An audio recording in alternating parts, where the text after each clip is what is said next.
नमस्कार, आप देख रहे हैं देश का number 1 news channel news 18 India और मैं हूं आपके साथ अंकिता दुबे। और इस वक्त हम मौजूद हैं रबुपुरा गांव में। ग्रेटर नोएडा का ये वो गांव है जो कि आज सुर्खियों में है।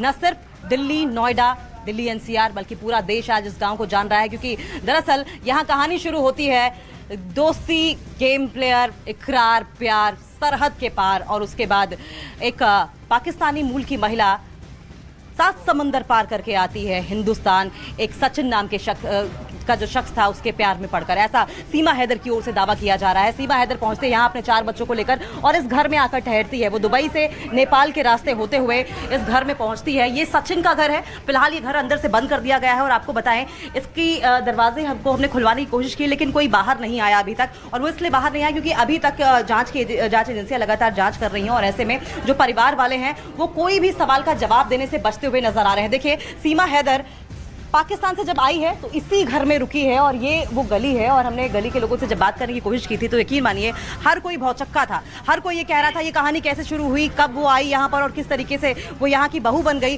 किसी को अंदाजा भी नहीं था। लेकिन जब से ये प्रेम कहानी सुर्खियों में आई है तब से सनसनी मच गई है। पहले तो प्रेम कहानी होने की वजह से सबने इसकी बहुत सराहना की कि हिंदुस्तान और पाकिस्तान के जो रिश्ते हैं वो शायद सुधरते हुए नजर आएंगे। लेकिन जब कड़ियां खुलनी शुरू हुई, जब परतें खुलनी शुरू हुई कि सीमा हैदर किस तरीके से अपने बच्चों को लेकर यहां पहुंची है, क्या वो जरिया था, किस एजेंट का इस्तेमाल किया, क्या मकसद रहा होगा, कहीं ऐसा तो नहीं है कि वो पाकिस्तानी सेना की जासूस हो, या फिर कहीं ऐसा तो नहीं है कि आईएसआईएस ने उसे भेजा हो हिंदुस्तान में किसी बड़ी साजिश को देखते हुए। वो तमाम वो सवाल हैं जिसने सीमा हैदर को अब कटघरे में खड़ा कर दिया है, क्योंकि पाकिस्तान की ओर से भी अब तमाम सवाल उठाए जा रहे हैं। पाकिस्तान से कई लोगों ने इस बात का दावा किया है कि सीमा हैदर गलत मंसूबे लेकर हिंदुस्तान में आई है और सचिन का इस्तेमाल कर रही है। वो कोई सचिन के प्यार में नहीं है। सचिन को अंत में वो धोखा ही देगी जैसे कि उसने बाकियों को धोखा दिया था। लेकिन सीमा हैदर से जुड़ी पूरे मामले से जुड़ी एक बड़ी खबर सामने आ रही है कि अब एटीएस जो पहले ही सीमा हैदर से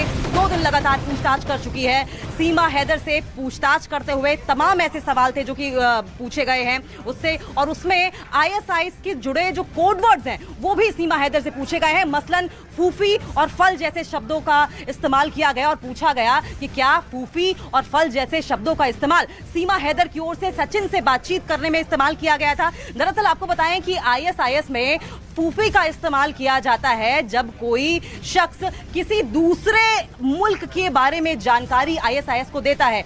वहीं फल का इस्तेमाल तब किया जाता है जब कोई शख्स पैसे की लेन देन के बारे में बात करता है। तो यही वजह है कि अब आईएसआईएस एंगल से भी जुड़ी जो पूछताछ है वो एटीएस अब कर रही है। लेकिन इसी खबर पर और ज्यादा जानकारी के लिए हम रुक कर लेंगे, हमारे सहयोगी अमित सिंह भी जुड़ गए हैं। अमित, अब आतंकवाद एंगल से यानी कि आईएसआईएस एंगल से भी जांच हो रही है, क्या पूरी जानकारी?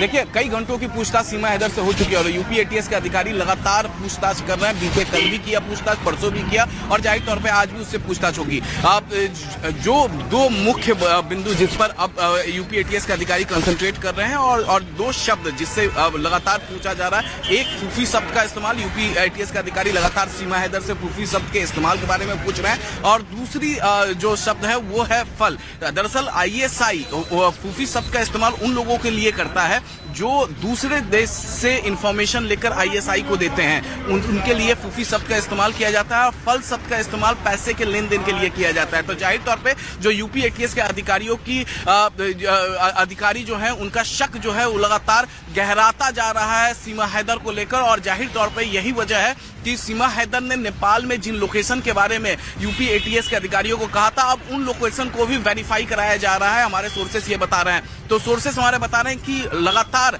पूछताछ के दौरान सीमा हैदर कई बार रोई भी है यूपी एटीएस के अधिकारियों ने, क्योंकि काफी कड़ाई से पूछा है। रात भर उसको सेफ हाउस में रखा गया और उसके बाद लगातार उससे कड़ाई से पूछताछ की जा रही है, ताकि जो मंशा है कि प्रेम की मोहब्बत की वजह से वो यहाँ पर पहुंची है, हिंदुस्तान आई है ग्रेटर नोएडा के सचिन के घर पर, या फिर वो वाकई में आईएसआई का एजेंट है।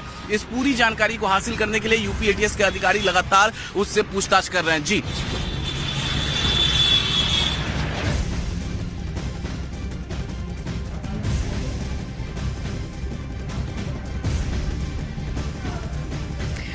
तो सुना आपने किस तरीके से कोड वर्ड्स का इस्तेमाल सीमा हैदर द्वारा किया जा सकता है और इसी के मद्देनजर यूपी एटीएस लगातार इन कोड वर्ड्स के लिहाज से भी पूछताछ कर रही है। लेकिन इस वक्त हम मौजूद हैं रबुपुरा गांव में, जो कि सचिन का घर है। सचिन वो शख्स जिसके प्यार में सीमा पड़ती है और सात समंदर लांग के कहा जा रहा है कि वो इस घर में रहने के लिए चली आती है। ये वो प्यार का घर है, उसके हिसाब से जो दावा किया जा रहा है। लेकिन अब जांच एजेंसियों के सवाल के वो घेरे में इसलिए आ गई है क्योंकि तमाम तरह के सवाल हैं जो उठ रहे हैं इस वक्त, और सवाल इसलिए भी उठने लाजमी है कि एक महिला किस तरीके से दुबई होते हुए नेपाल पहुंचती है और नेपाल के बाद 4 बच्चों को अपने साथ में लेकर यहां पर चली आती है। वीजा और तमाम तरह की टेक्निकलिटीज है, उन्हें क्रॉस करते हुए अकेले आखिर ऐसा कैसे हो गया? क्या महज ये प्यार ही था या प्यार से इतर कुछ और भी था? कोई बड़ी साजिश तो नहीं थी? और इसी बात का पर्दाफाश करने के लिए, इसी बात का सच जानने के लिए एटीएस और तमाम जांच एजेंसियां जो हैं वो पड़ताल कर रही हैं। लेकिन इसी खबर से जुड़ी एक और बड़ी अपडेट आपको बता दें कि यूपी एटीएस लगातार 15 घंटे से पूछताछ कर चुकी है, 15 घंटों तक लगातार पूछताछ कर चुकी है सीमा से भी, साथ साथ सचिन से भी। और अब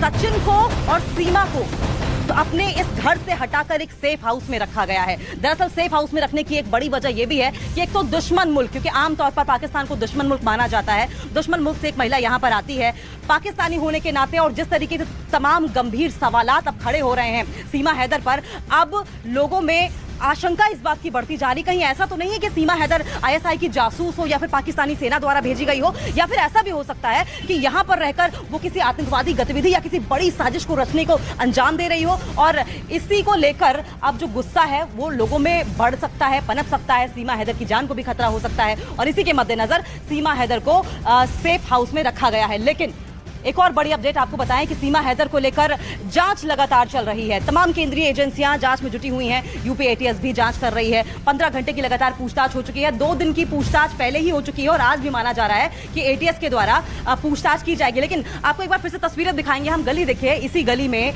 सीमा हैदर का घर एक तरीके से है, क्योंकि सीमा हैदर का घर हम इसलिए कह रहे हैं क्योंकि वो सचिन के साथ शादी कर चुकी हैं। ऐसे में इस वक्त उनकी पत्नी कहला रही हैं और दरअसल ये सचिन का घर है। यूपी एटीएस के साथ साथ उस पर तमाम केंद्रीय एजेंसियों की नजर भी है। सीमा हैदर से लगातार 2 दिन तक पूछताछ की गई। सीमा हैदर से करीब 15 घंटे तक सवाल जवाब का दौर चला और इस दौरान सीमा से कई सवाल पूछे गए, लेकिन सीमा सवालों से बचती हुई नजर आई। कई सवालों के हालांकि जवाब भी दिए, लेकिन जांच एजेंसियों को शक है कि सीमा हैदर ने जो जवाब दिए हैं वो पूरी तरह से फर्जी हैं। फिलहाल सीमा को यूपी एटीएस की टीम ने नोएडा के सेफ हाउस में रखा है।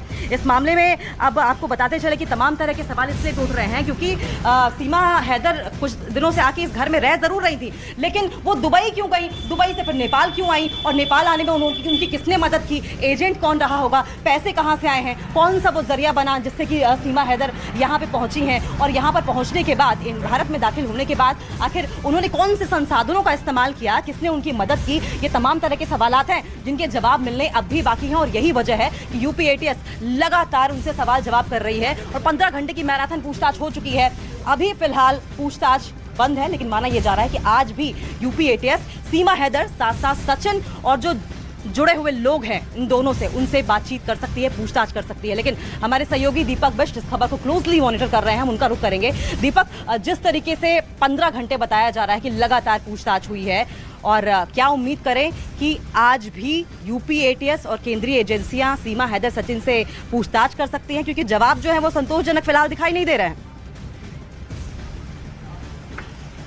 देखिए, बिल्कुल अंकिता, सवाल अभी भी उसी तरह से बने हुए हैं क्योंकि कई सारे रूट्स हैं, उनको चेक किया जा रहा है। साथ ही बॉर्डर के पास खासतौर पर हम लगातार यही सवाल उठाते हुए आ रहे हैं कि किसी एजेंट के थ्रू उसे यहाँ पर भारत में दाखिल करवाया गया था। उस एजेंट का नाम अभी तक सीमा के जुबान से नहीं निकला, यानी वो कुछ ऐसे नाम उनके एजेंसियों के सामने रख रही है जो गलत हैं और उनसे कोई कॉन्टैक्ट नहीं हो पा रहा, उसका कॉन्टैक्ट नंबर नहीं दे पा रही है वो। साथ ही जो चैट डिलीट की गई थी, उस डिलीट हुई चैट में कई ऐसे अननोन नंबर हैं जिनके बारे में पता लगाना चाह रही है एटीएस, और इसी वजह से अभी तक जो डेटा रिकवरी की जा रही है, उसके अलावा फॉरेंसिक जांच जो की जा रही है, वो सब कुछ अभी जांच का विषय है। लेकिन सवाल जो है अभी भी बदस्तूर उसी तरह से बने हुए हैं क्योंकि जब तक एटीएस को जवाब नहीं दे पाती है सीमा हैदर, तब तक उसे लगातार पूछताछ के दायरे में रखना होगा। वहीं दूसरी तरफ डिपोर्ट करने की भी प्लानिंग कर सकती है क्योंकि अवैध रूप से वो भारत में दाखिल हुई थी और भारत में दाखिल होने के समय ना ही उसका वीजा था और उसके अलावा पासपोर्ट में जो उसकी एज है और उसका जो गुलाम हैदर के साथ निकाहनामा था, उसमें भी कहीं ना कहीं